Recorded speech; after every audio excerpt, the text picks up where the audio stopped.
I'm Debbie. And I'm Allison. And we're the Poltergals.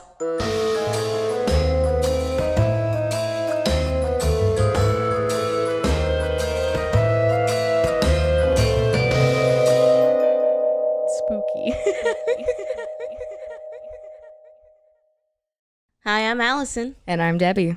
And we're The Poltergals. So on this special episode, we have two lovely polter pals. Please introduce yourselves and then also the podcast you'll have on the network as well. Woo. Oh, yes. Yeah. Okay. Yeah. I'm Cindy Little, and our podcast is Idiotic Ideologies. Ooh. And I'm Joshua Fernandez. Yes. Yeah. So, like y'all said, you have idiotic ideologies. Like, kind of what's that about? Give us a little bit of insight on that one just to see if that'll pull an interest.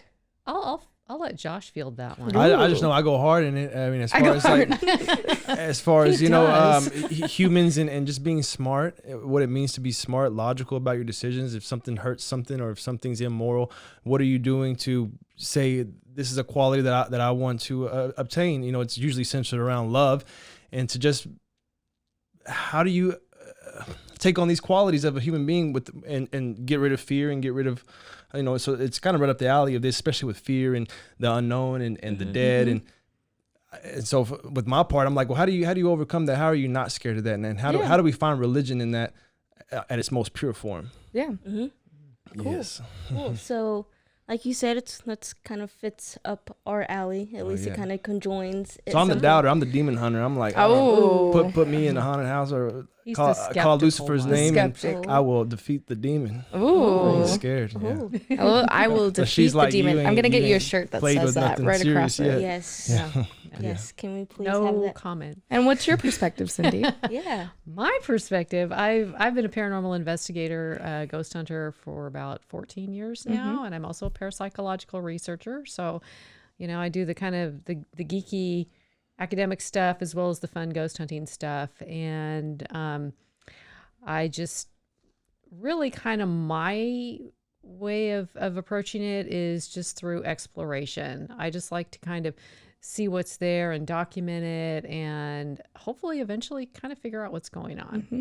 Yeah. So how does a skeptic and a ghost hunter come to start a podcast together? Yeah. Well, I think I approach it as I don't know. You know, a lot of people that are skeptics can just give a conclusion and write something off, but to say there's something I don't know about, I want to explore that, and luckily I got her, so I just explore it. And I don't go into it with an opinion. There's apparently something that you can't explain there.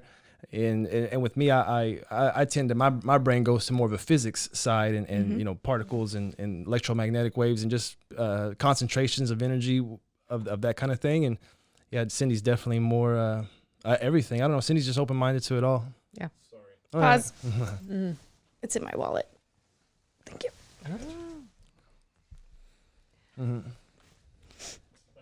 No problem. Oh, no problem. No, Josh. Yeah, Josh and I got to talking about it. We've been friends for a while now, and showed an interest in it because, you know, I told him, I said, "Oh yeah, I do ghost hunting," and he's like, "Oh, that's really interesting." And yeah, he's kind of more. It's another way to study people. Like what's going on with the brain? You know that. Yeah. And maybe can it create stuff? You know, we're talking with her. I can say I don't know.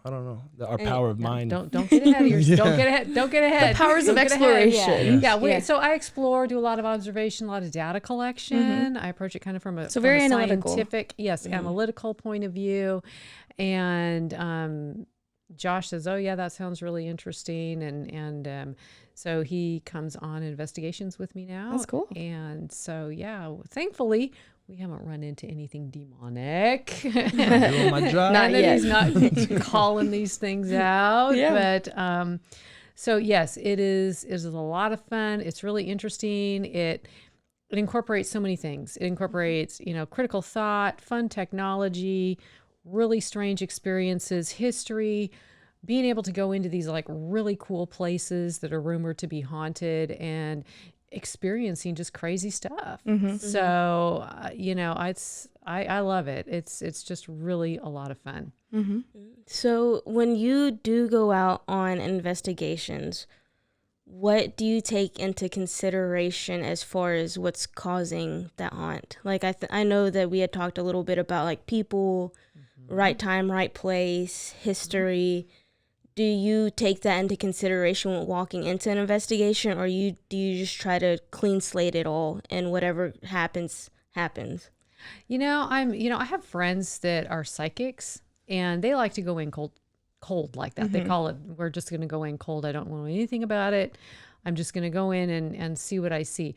I'm just the opposite, because if I want to collect data and observe, I want to make sure that my equipment's set up in the right way. I'm asking the right kind of questions, and trying to figure out, like you said, what could be causing this activity, whatever it is. And I mean, seriously, that is the $1 million question. Yeah. Is we really don't have a handle on it yet. And right now, like I was saying earlier, yes, best I can determine there's some kind of energy interplay between the right person or right people in the right place at the right time.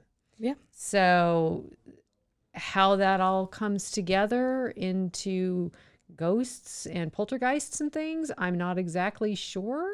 Nobody is, but there's lots of people out there trying to figure it out. Yeah, and that's what makes it so fun. Yes. If you don't mind, I'm sure kind of like Josh is starting to figure out like the difference in residual energy, poltergeist. If you don't mind just kind of touching on that, because we talk about that a lot, like the kind of differences. talk about it, but we don't go in depth about the differences. So like most people probably won't know what the difference of a poltergeist or a residual energy compared to demonic energy compared to an intelligent spirit. So a lot of people don't have that understanding. So if you don't mind just kind of touching up on that. Oh yeah, that's fine. Yeah. There's general categories of paranormal activity. And they oftentimes intersect and overlap. I mean, rarely do you go into a haunted place and just see a ghost, or what we call an apparition, without any of these other things going on. So the three general categories are apparitions or intelligent haunts, residual energy or place memory, and poltergeist activity. And so apparitions or intelligent haunts are exactly what everybody thinks of when they think of a ghost. They think of, here comes this kind of transparent figure, but a lot of times they're not transparent. A lot of times they look just like people only, and they think, others think they're people until they do non-people things like walk through a wall or something or disappear. And they interact with the living. So they can talk to living people, or they'll, recognize you just by looking at you or touch you or something along those lines. So any kind of interaction, that's what we call an apparitional or an intelligent haunt. Place memory or residual haunts, like you were mentioning, are kind of like your DVD player at home. So somehow some event got trapped in this environment. We don't exactly know how this energy got trapped there, but if the conditions are right, it will play back. And they don't interact. It's just like watching a movie. So that is a residual haunt. And it doesn't only have to be seen like a ghostly figure, walking across a stage at a haunted theater, for example. Every Tuesday, Fred the ghost walks across the stage, blah, blah, blah. It can be footsteps. It can be voices. It can be smells. Smells are like super common. Phantom reoccurring cigarette smoke, cigar smoke, perfume. Yeah. Yes. So that reoccur. There's no interaction. Sounds are really common. So that's a residual, or we call place memory. Poltergeist activity is just like you see in the movies, where it's stuff moving around, knocks, bangs, objects levitating, objects that will like transport. We call it translocation, where, you say you're sitting and you got your TV remote next to you, and then you look over and it disappears, and lo and behold, you go and find it on top of the refrigerator in the kitchen. So things like that. So those are kind of the three general categories, but in most haunted places, all three of those things tend to be in play. So you really, it's really hard to kind of parse them out, I guess, and try to divide them up because they all kind of happen in the same place. Yeah. So I know, like you said, Josh has been joining you on some of those investigations. How does that kind of like play out for y'all? Like, because I know obviously he's more of the skeptic, like he said. So when you go into it, do you go into it just like, okay, this is that thing? Do you sometimes try to use him being a skeptic to trigger certain things to happen to see if it'll trigger, or just kind of like, oh, we don't play, that's a little too dirty play for y'all? You know, here's the funny thing. Josh hasn't been on too many investigations with me. You know, he says he's Mr. Skeptic, and I totally believe that, but he's open to experiences. But I think he's actually a little more sensitive to activity than I am. I am not very sensitive at all, but I mean, he's able to, what I've seen so far, actually pick up on energies in places. And so that is going to, whether he chooses to use it or not, that is going to actually come in very handy. But I'll let him answer. That's a good kind of there.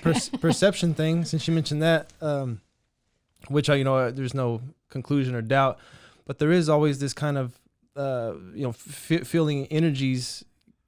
I tend to see it as your mind just wandering, or your mind getting to you. You know, just for an example, like a dark room, pitch black, but another pitch black room doesn't scare you. But for some reason, this pitch black room, you just takes a little extra effort to get in there. To me, I'm telling myself it's just my mind. But it's funny to me that it won't happen anywhere else. But for some reason, that room. So it's worth the observation to take note of it. But still, I would still go to that thing of, I'm not going to allow this to inhibit me from moving forward or from doing something, and to just be calm in the face of whatever's coming. Kind of whatever's coming. Yeah. And you've been doing this for 14 years. So how did you even get started in this? Oh man, I've always had an interest in it. And it started when I was about 9 or 10 years old, and I got this book out of the library that was real ghost stories. And I thought that was really intriguing. You know, I thought, oh man, real ghost stories, not just, stories. And this one, it just captured my attention. It was about Jeff, GEF, and you can look this up on the internet. It was a really super famous case in Britain years, like back in the 1930s. Jeff the Talking Mongoose. And they actually, in the house. know. Yeah, I've heard this You've one. heard of Jeff? Yes. Yes, he's famous. Very it was famous. this family that lived in the country in Britain. I'm not exactly sure where. And they swore they had a talking mongoose living in the walls of their home. And the little girl could like talk to him and like all kinds of crazy stuff. Voorhees. Yeah. And it would sing songs to them. It would follow them if they would like walk down the driveway. It would talk to them. It had a really dirty mouth and would cuss. And so I was just, oh my gosh, I was just fascinated. That just hooked me. And to this day, there's still no consensus on what was going on there. Something crazy was going on there. Yeah, and they had like their neighbors and guests that would come to the house, and they would get entertained by the mongoose. And they've even done investigations as to a lot of people believe that the daughter was doing some sort of ventriloquism and like throwing her voice. They looked for like speakers, but obviously that wasn't like a thing. But they were looking for some sort of voice box. And it's just a very interesting case. So it's very. So that hooked me, and then from there on, I've just always had an interest in it. And then, of course, fast forward many years, and then all the ghost hunting shows came on because I thought, well, this would be fun to investigate, but I don't know what to use or even where to start. And that's kind of like where I saw, oh, this is the instruments that they use. And then from there, I just continued my studies and started investigating. And so here I am today. Yeah. Nice. Well, I would like to ask Josh the same question, but before we do, we're going to take a quick commercial break.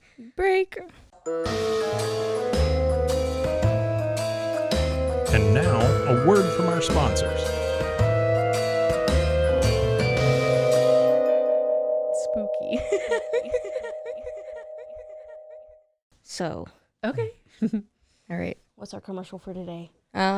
This episode is brought to you by, I don't know.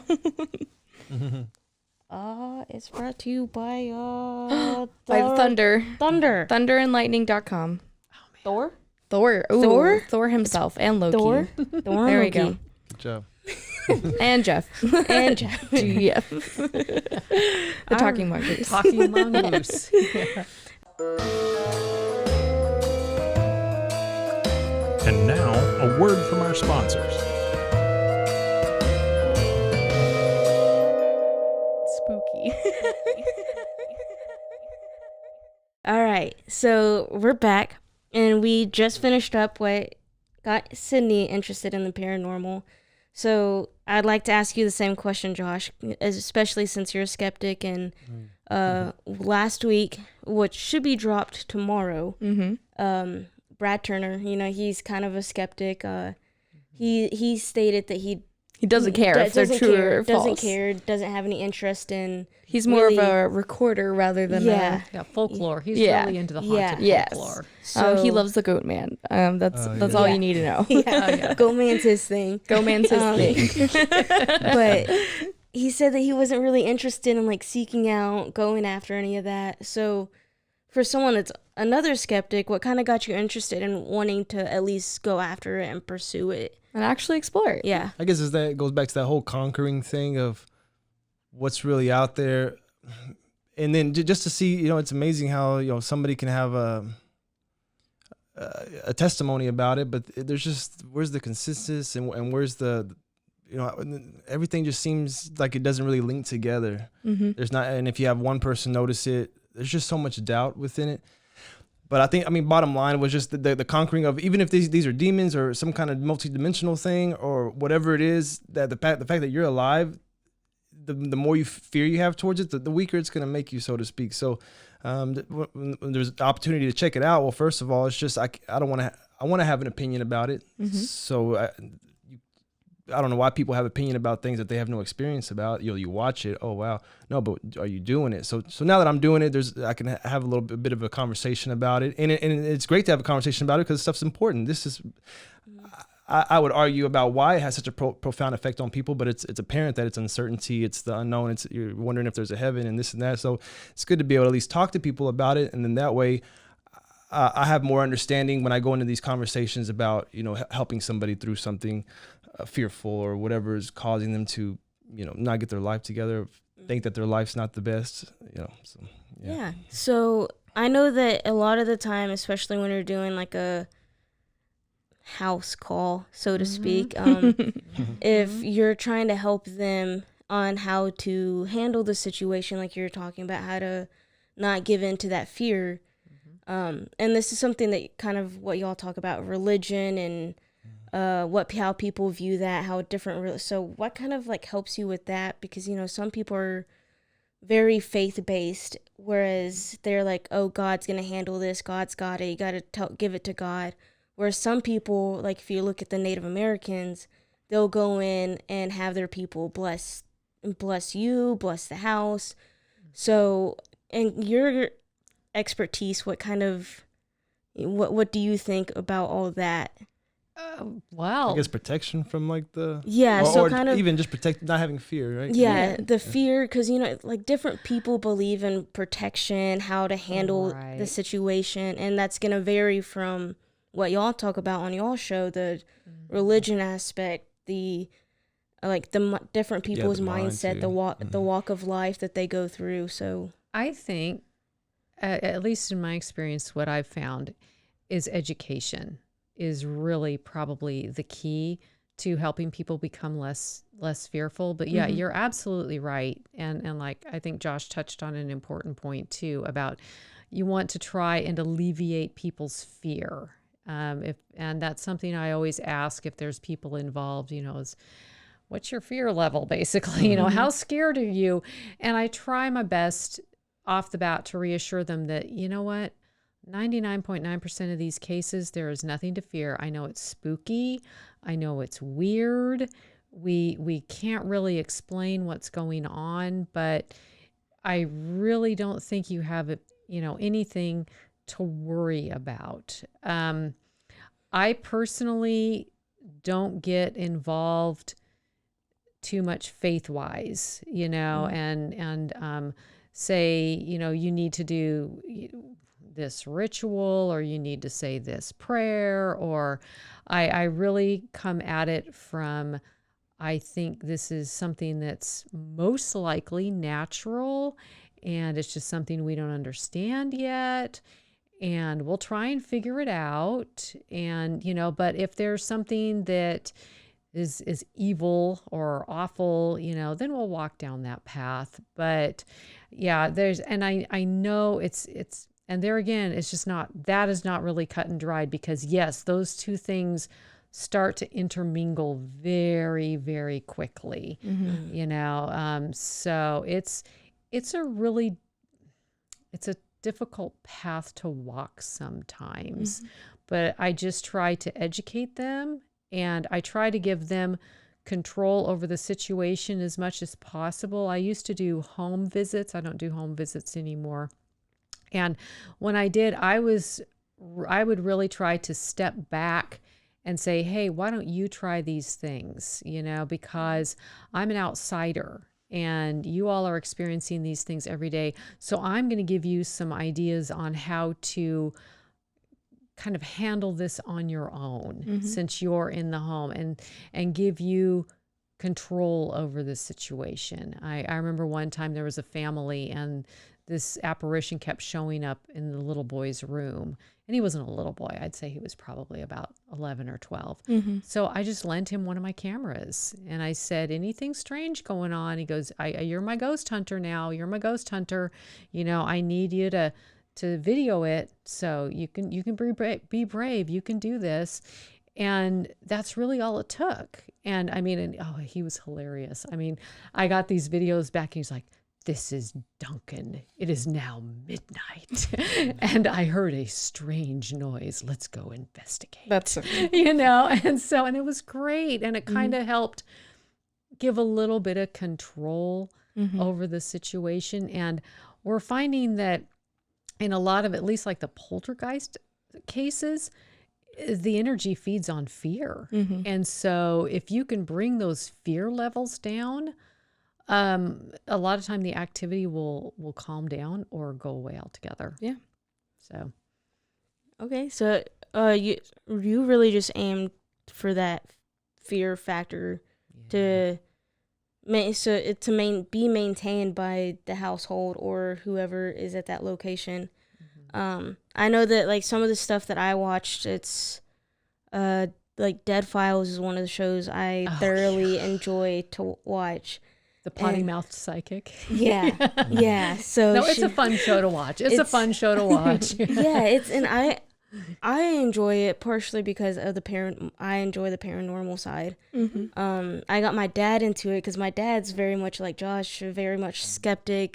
He's retired Waco police officer. Oh wow. So he thoroughly enjoyed it, but even he didn't understand when she's like, oh, well, you're going to need to get a Reiki master to help with this. You're going to have to get a shaman to come in and do this. So that's why I was like, well, what does that kind of mean? Like when you get people like that from different religion groups, from different kind of like backgrounds to go in and cleanse a property or even cleanse a person. 'Cause I don't know how accurate it is if a spirit can cling onto a person, and what that kind of looks like as far as how that goes. Yeah, and you bring up some really good points. We're getting ready to go to an investigation here pretty soon at a local business, and we, just at the very basic level, one of the very first things I tell people is to, and this gives them something to do, is to sage. You do a smudging, you do saging. And that literally cleans the air. I mean, like physically cleans the air. There have been some studies done on that. And so I figure kind of the thinking behind it, it's been used in a lot of rituals. It smells really good. And it cleans the air. Maybe it'll affect the energy in a place. I don't know for certain, but you figure, it's not going to hurt. But even doing a simple ritual like this, after our first visit to this place, I thought all was well. And so they decided that they were going to sage. They saged this past weekend, and they got back to me and Josh, and they said it got worse. Oh, goodness. So even just this one little ritual, they said things have kicked up even worse. So now it's like, oh boy, okay, now we're going to have to go back and see what else we can figure out. So yeah, you make a really good point that, yeah, I've seen that show, and yeah, she usually has a laundry list of things that they need to do. And I mean, I don't know that that's going to make things better. I think that there's a much higher possibility that it could stir things up and make things worse. So you just got to be really careful. So I got a little story about that. You mentioned what it looks like when spirits attach to you. And of course, we know the regular stuff, and Cindy probably has her thoughts on that. But I have one story that was kind of unknown as far as a ghost experience with me. Oh, I say ghost, but what would you call it? It was just somebody was messing with. Well, let me just tell the story. Waverly Hills. You've heard of Waverly Hills Sanatorium? Yes. Or sanitation, whatever it's called. Yeah. It's a sanatorium. Yeah. Okay. So they have haunted houses there, and they have tours. It's awesome during the month of October. We go every year pretty much, and so we went to the haunted house this year. I used to live in Lexington, Kentucky, and where this place is at, it's about a 2-hour drive. But I know nobody that works there. I don't know who would work there. It would just be a coincidence if someone did. But while I was in the haunted house, they tell you, if somebody's messing with you, it's not the actors, it's the spirits. And when I went in there, there was a guy at one point started biting my back, like just being up close and biting my back. And then I could swear, there's sound going on, but I could hear him saying, "Run, Joshy, run, Joshy," calling me Joshy. And I wanted to turn around and say, "I got you," like what the hell's going on? What are you saying right now? Because this is where people start to get crazy and say, "Oh, I had an experience." But you have a thought, and the thought says, "Don't ruin the experience. Just keep walking." And to me, that's you when you give thought such power, it's easy to be manipulated. So if you want to make a decision to just make it, and that's just me preaching. But what I was saying is, it was just odd that that in that moment something just took me over, so to speak. It was a thought, but that thought it turned the other cheek, and it just left it a mystery now. But I'm very set on that was. I could swear. What else could he be saying? Yeah, that was creepy. Are there any other? And I had my ex-girlfriend with me, but I don't know if she was really paying attention like but so so that's why it's so important to me to talk to people about your thoughts and how you let them control you. Just realize a thought is a thought. You put it in its place. Yeah. But don't let it make decisions for you or tell you, make assumptions and opinions. This is where all this stuff comes from. And to me, that's what the spirit looks like. How many people are actually possessed walking around this? How many of us are possessed at this moment? The devil is the greatest manipulator ever. You're not going to know if you're possessed, so to speak. But yeah, that was just my 2 cents. Yeah. Are there any other experiences that have really become touchstones for most of your investigations or now your practice moving forward? You got to mention it. Yeah. Well, yes. Yeah. Well, I mean, I'm not. It's been found that people that have more psychic sensitivities, tend to have more experiences.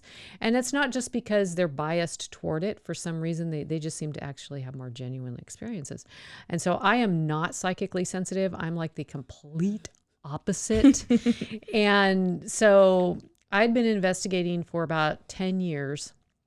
And I was at the Palace Theater in Marlin, which is just haunted, pretty actively haunted.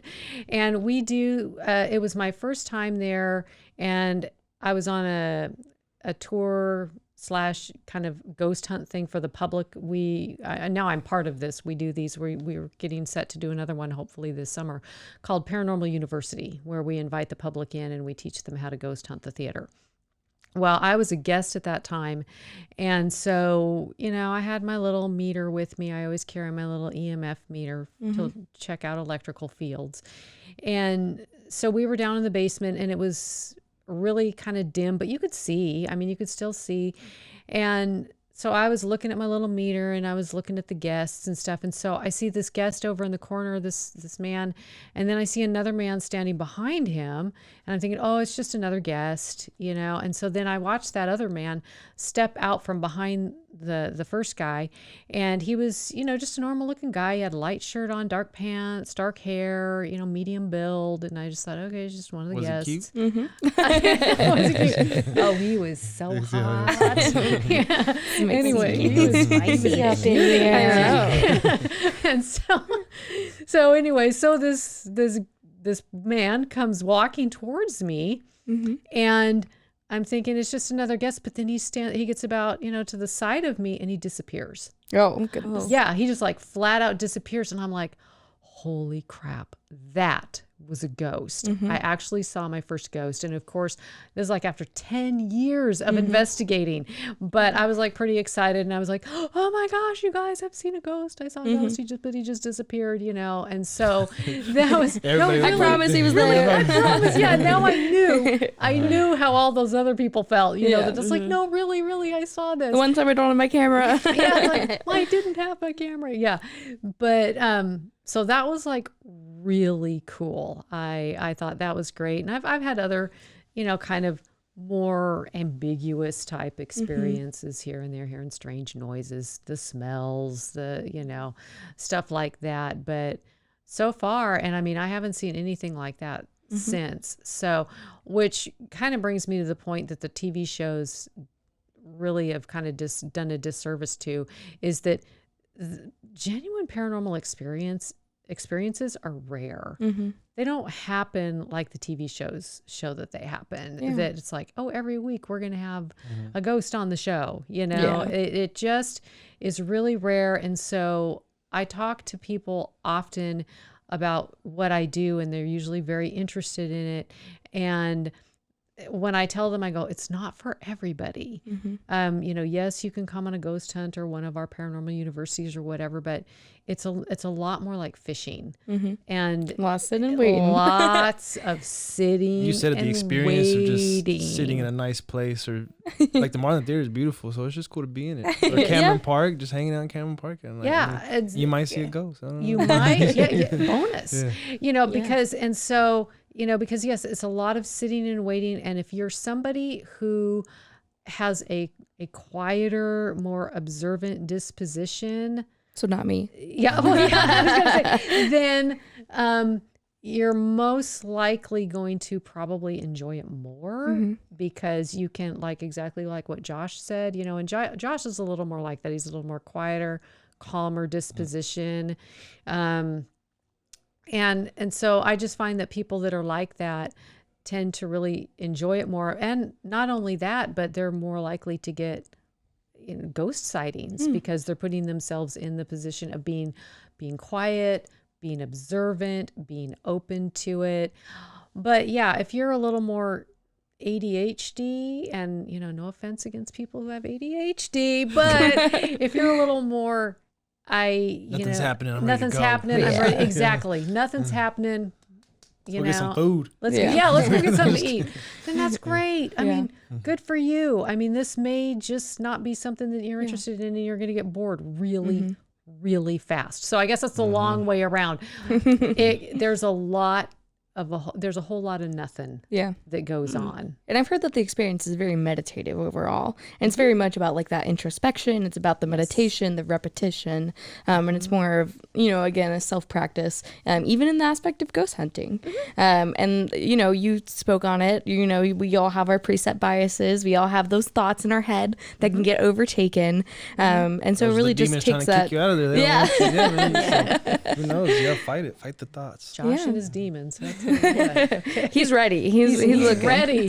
So I need to get him some stakes and crucifixes or something. So, have you guys had any other negative experiences or anything you guys would like to share? I've had to tell him that time that poster board. I had a poster board. It's a thick one. It's a piece of wood, and I had a thing in front of it, this money jar in front of it, just holding it up. So it's against the wall and it's being propped up at an angle with the money jar. And in the middle of the night, the whole thing just flips over. Oh my gosh! Like, 'cause it didn't slide the money jar off, so it flipped over. And I just kind of lifted my head up and I just said something like, "Leave me alone." I went back to sleep. You were like, I'm not dealing with you right now. I haven't even heard that one. I think I told you once real quick, and then it was just a quick thing. No, I think I told you. Yeah. You heard it here first. You heard it. Wow. And that was more big when I was kind of, I don't know, I just first discovered kind of demon hunting, and I was just a little bit more, I guess, thoughtful of it. Yeah. Now I don't think so much about it now, but before it's like, screw these demons, and a little more talkative about it. Okay, you're right. I guess I was more excited about. Wow. Yeah. That's kind of cool. Okay. Anyway, no, I haven't had anything negative happen Oh, wow. yet, and I hope to keep it that way. Yeah. And I feel like sometimes with our episodes, we get very caught up in like, this is a dark place. This is negative energy on negative energy, feeding into negative energy. But then there are some episodes where we're just like, this one's more lighthearted, obviously. And I'm curious. There's nothing bad. To me, it's a win-win, because if something like that happens, that would have such a profound effect on. I mean, especially if we were to somehow single out this as a demonic thing, then it's like, oh shit. Well, then there's definitely a world outside of this. I'm free, man. Yeah. I mean, there's the proof right there. I experienced it, and so nothing's gonna shake me, so to speak. Yeah. Yeah, and I think it's kind of funny when you get into those dark, like more like colored, saturated places. Like I think one of them was Pavoglia. Yeah, Pavolia. Yeah. It was like an island off the coast of Italy that they actually sent all of their sick to. And I've so, heard of this and the island's like place. divided by a river, and half of it was graveyard, half of it was the infirmary. And then it was used as like a prison, and then it was used again during the next pandemic. And then it was just like layers upon layers of history of trauma. And so we talk a lot about the traumas like adding on top of each other, those negative energies building on top of each other. But it's very rare, sometimes we'll just have episodes where we're like, we've been talking about a lot of deep stuff, so let's just talk about this little haunting. Fun stuff. Let's talk about this light one. They don't do anything bad, maybe just a few little taps on your shoulder. It's good.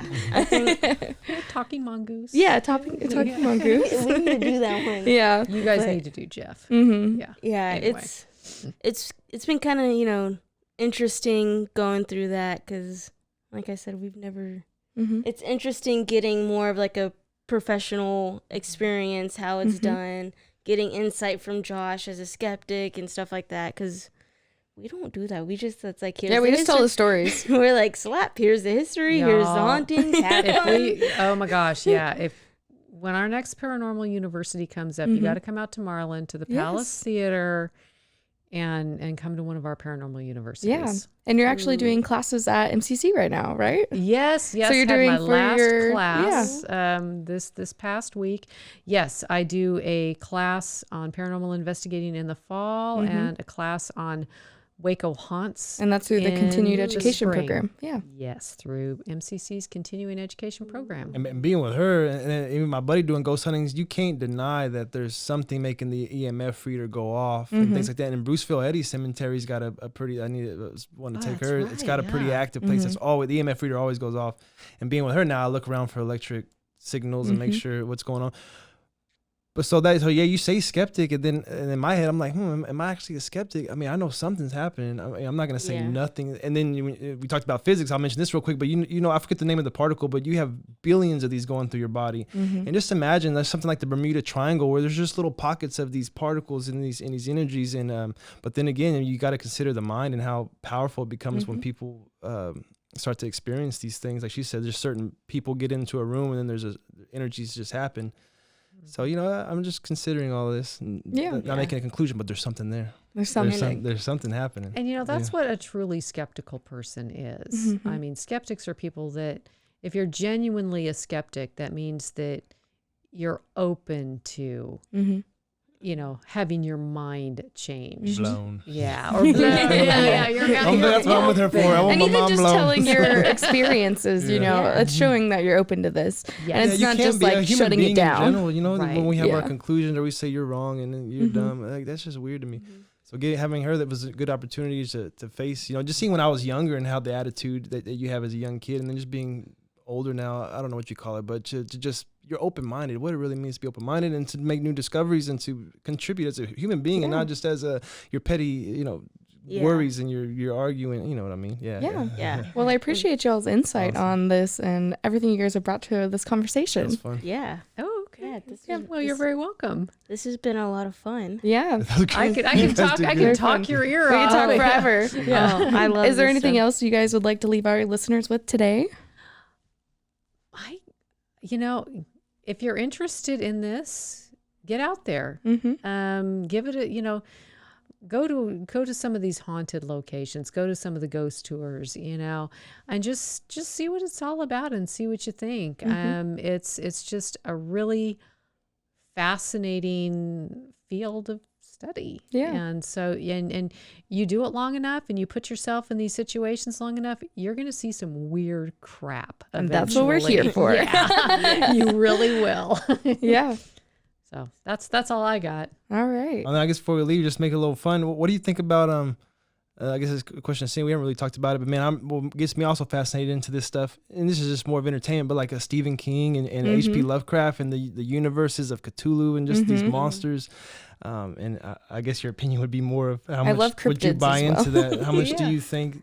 I mean, I guess and I know you're open to possibilities, but that gets me really really into it. Even though it's scary and you're talking about going mad and crazy, but it makes the exploration a little more some substance to it. And I mean, I feel like there's like a lot of crossover between like the legends and superstitions and cryptids and what is it, the anomalies, like those are really popular right now, so finding the anomalies and just stuff like that where it's like, oh, so that's interesting, and it kind of can go into this or other dimensions, or as I mentioned on the show before, fae, or any other subgenre, subculture of the paranormal. Oh yeah. Yeah, man. Yeah. We live in a strange and mysterious world. There we go. I guess that's probably the best way to put it. Yeah. Humans make it strange, and we're strange and mysterious. that's why I want to find out what's going on. Yeah. Well, thank you guys again so much for joining us today. Really appreciate you guys coming on. Yeah. That was fun. Thank you. Thank you. You've been listening to The Poltergals, A Rogue Media Network podcast.